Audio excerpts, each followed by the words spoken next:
பொண்ண காண சிலையாக நிக்கிற வாடி. கண்மணி ப்ளீஸ் மாமா என்கிட்ட பேசாதீங்க.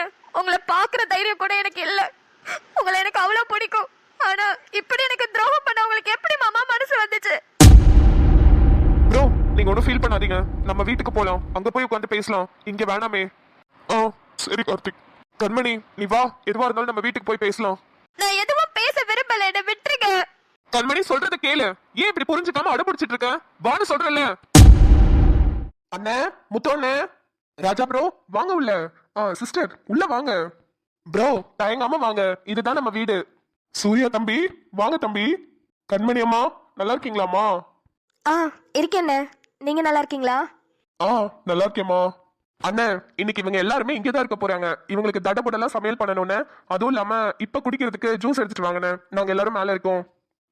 சூர்யா தம்பி இன்னைக்கு ஞாயிற்றுக்கிழமை தம்பி, மறந்துட்டீங்களா? அண்ணா என்னண்ணே இது? நான் எப்படின்னா இன்னைக்கு ஞாயிற்றுக்கிழமைன்றத மறந்தேன். ஷோ கார்த்திக் என்னாச்சு? எதுவும் பிரச்சனையா? ஜி அதெல்லாம் ஒன்றும் பிரச்சனை இல்லை. எனக்கு ஒரு முக்கியமான வேலை இருக்கு. நான் வெளியே கிளம்பணும். ஒரு 3-4 மணி நேரத்தில் வந்துடுவேன். நீங்கள் எல்லாரும் மேலே போய் உட்காந்து பேசிட்டு இருங்க. உங்களுக்கு என்னென்ன தேவையோ முத்தாண்ண எல்லாமே பண்ணி கொடுப்பாரு. கொஞ்சம் கொச்சிக்காதீங்க ஜி. நான் போயிட்டு உடனே வந்துடுவேன். கார்த்திக் எங்க போறீங்க? கண்மணி உனக்கு நான் வந்து எல்லாத்தையும் எக்ஸ்பிளைன் பண்றேன். ப்ளீஸ், உனக்கு இந்த வீட்டில் பெட்ரூம் எல்லாமே எங்க இருக்குன்னு தெரியும்ல. எல்லாரையும் கொஞ்சம் கூட்டிட்டு போயேன். நான் வந்துடுறேன். ப்ளீஸ் நான் வந்துடுறேன். முத்தண்ணே நீங்க இவங்க எல்லாருக்கும் தேவையான சாப்பாடு அப்புறம் அவங்களுக்கு ஸ்நாக்ஸ் எல்லாத்தையும் மட்டும் ரெடி பண்ணிருங்கண்ணே. நான் போயிட்டு வந்துடுறேண்ணே. சரிப்பா, நான் பாத்துக்கிறேன். நீங்க பார்த்து போயிட்டு வாங்க. ப்ரோ நான் வந்துடுறேன் ப்ரோ. கண்மணி பாத்துக்கோ, நான் வந்துடுறேன். கண்மணி அம்மா நீங்க எல்லாரையும் மாடிக்கு கூட்டிட்டு போங்கம்மா. நான் இப்ப ஜூஸ் எடுத்துட்டு வரேன். அண்ணா என்ன ஜூஸ்ண்ணே போட போறீங்க? மாதுளம்பழம் ஜூஸ் போட்டு எடுத்துட்டு வரேம்மா. மாதுளம்பழ ஜூஸ் மாமாக்கு பிடிக்காதுண்ணே. நீங்க அவருக்கு மட்டும் ஆப்பிள் ஜூஸ் போட்டு எடுத்துட்டு வாங்க. ஸ்ரீக்கும் பிரச்சனை இல்லை, அவ மாதுளம் ஜூஸ் குடிப்பா. எனக்கும் ஸ்ரீக்கும் மாதுளம்பழம் ஜூஸ் போட்டு எடுத்துட்டு வாங்க. மாமாக்கு மட்டும் ஆப்பிள் ஜூஸ் எடுத்துட்டு வாங்கண்ணே. சரிங்கம்மா. 2 பேரும் என் கூட மேலே வாங்க. ரோஜா வாமா போலாம்.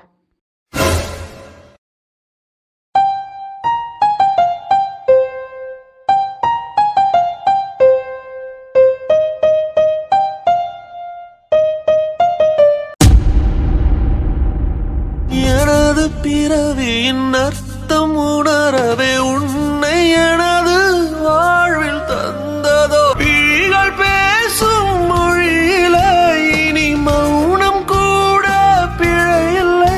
நான் உன்னோடு வாழும் நொடியில் ஏனோ மீண்டும் ஒரு முறை பிறக்கிறேன். கண்மணி மாமா ப்ளீஸ்.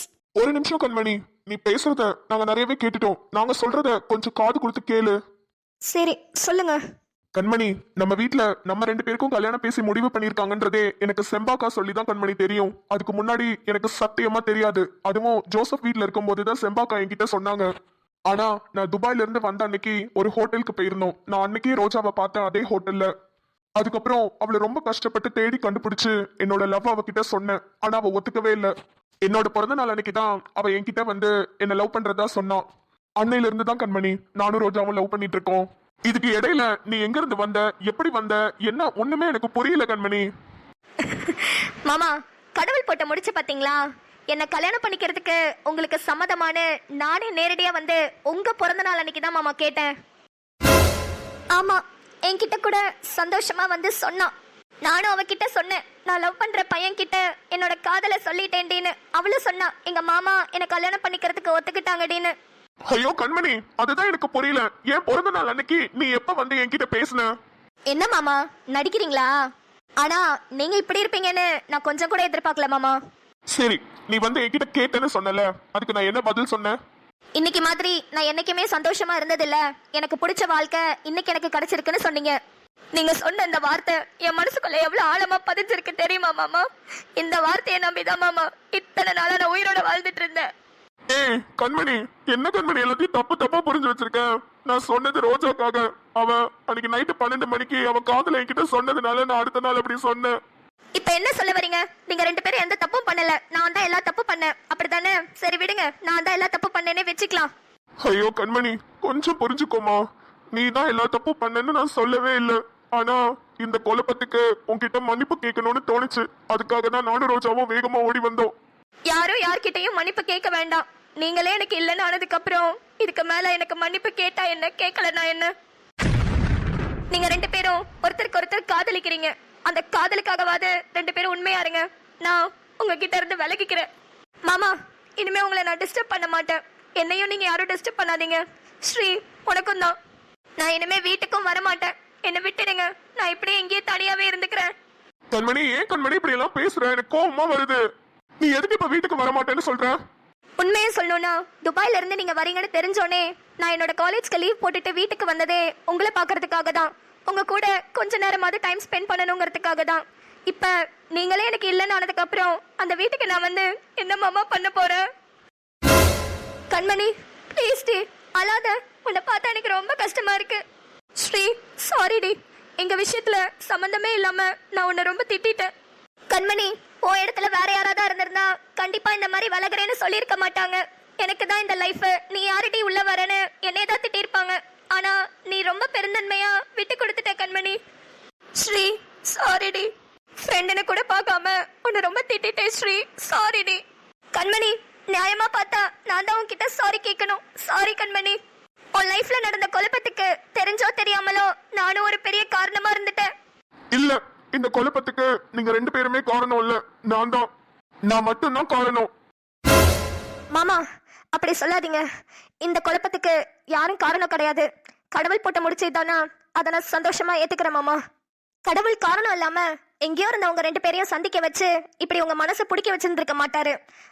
எதுல இருந்து வேணும்னாலும் தப்பிக்கலாம், ஆனா கடவுள் போட்ட முடிச்சுல இருந்து தப்பிக்க முடியாது. நம்மள படைக்கிறப்பவே இவருக்கு இவர் தானே முடிவு பண்ணிருப்பாங்க மாமா. இதுதான் விதின்னு மூளைக்கு தெரிஞ்சாலும் மனசு அதை ஏத்துக்காது. அதனாலதான் நிறைய பேரை மனசுக்கு பிடிச்சவங்கள விட்டு கொடுக்க மாட்டேங்கிறாங்க. ஆனா நான் முடிவு பண்ணிட்டேன் மாமா. நீங்க ரெண்டு பேரும் ஒருத்தருக்கு ஒருத்தர் விரும்புறீங்க. உங்க மனசுக்கு ஏத்த மாதிரி ரெண்டு பேரும் அதை புரிஞ்சுக்கிட்டு சந்தோஷமா இருங்க. கண்மணி, நீ இவ்வளவு சீக்கிரம் இதை ஏத்துக்குவேன்னு நான் நினைக்கவே இல்லம்மா. அந்த விஷயம் எனக்கு தெரிஞ்சதுல இருந்து உன்னை நினைச்சு நான் ரொம்ப பயந்துட்டே இருந்தேன். உண்மையாவே உனக்கு வரப்போற பையன் ரொம்ப ரொம்ப கொடுத்து வச்சவம்மா. அப்படி ஒரு பையன் வந்தாதானே மாமா. நான் தான் கல்யாணமே பண்ணிக்க போறது இல்லையே. உங்களோட விஷயம் தெரிஞ்சதுல இருந்து நான் இந்த முடிவு எடுத்திருக்கேன் மாமா. கண்மணி, என்னடி சொல்ற? ஆமா ஸ்ரீ, உண்மைதான் சொல்றேன். நான் ஒருத்தரை என் மனசுல வச்சு இவர் கூட தான் என் வாழ்க்கைன்னு காதல் கோட்டையை கட்டி வச்சிருந்தேன். ஆனா அந்த கோட்டை இப்ப இடிஞ்சு விழுந்துருச்சு. அவரை என் மனசுல இருந்து தூக்கி எறிய முயற்சி பண்ணிட்டு இருக்கேன். இந்த வலியும் வேதனையும் எனக்கு என்ன எவ்வளவு நாள் இருக்குன்னு கூட தெரியாது. அதுக்கிடையில என்னால இன்னொரு பையனை நினைச்சு கூட பார்க்க முடியாது. அதனாலதான் இந்த முடிவை நான் எடுத்துட்டேன்.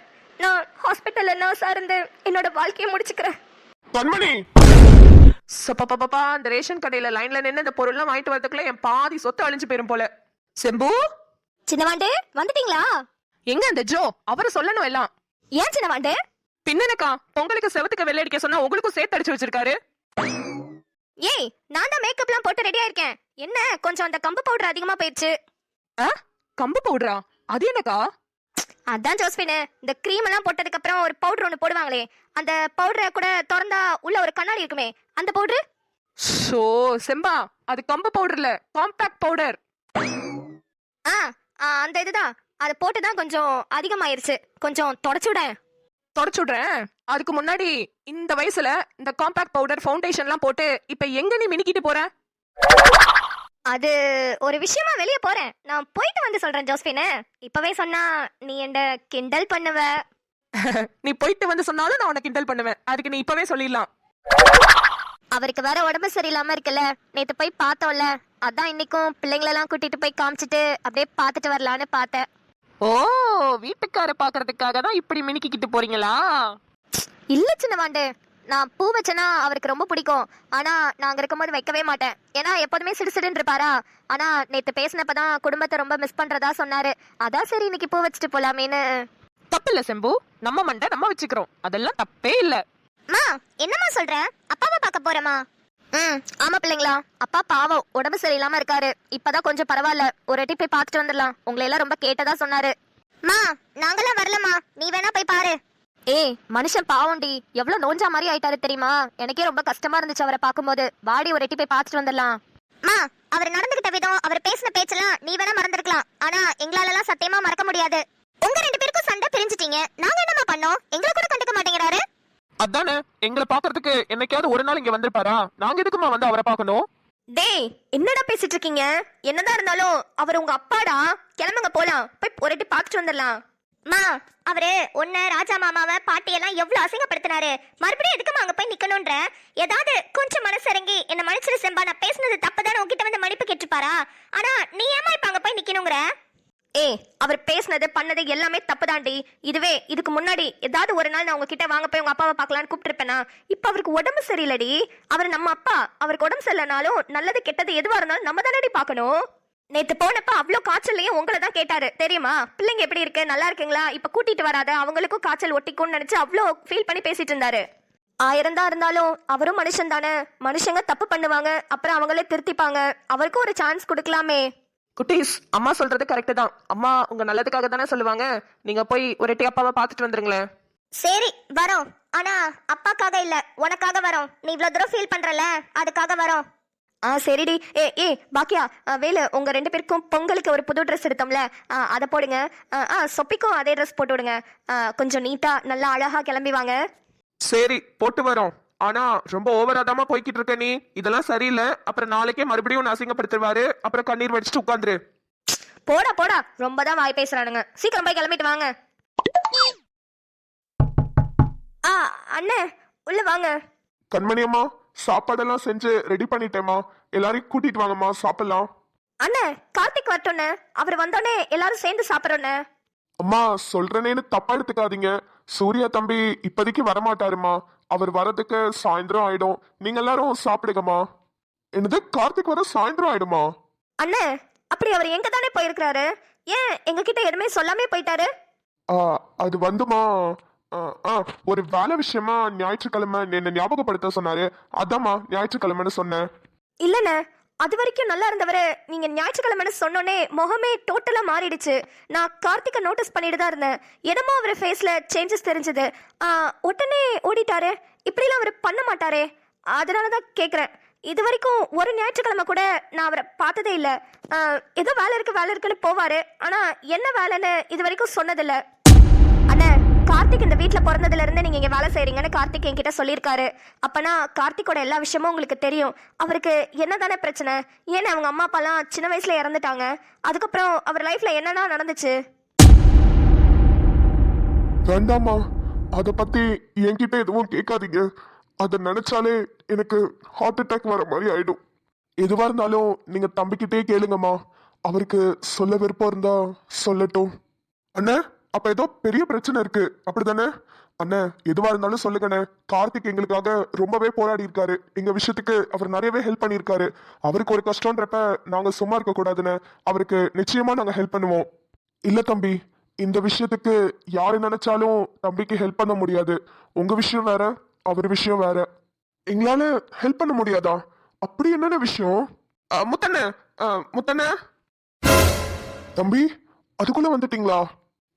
ஆமாண்ணே, இன்னைக்கு கொஞ்சம் சீக்கிரம் வந்துட்டேன்.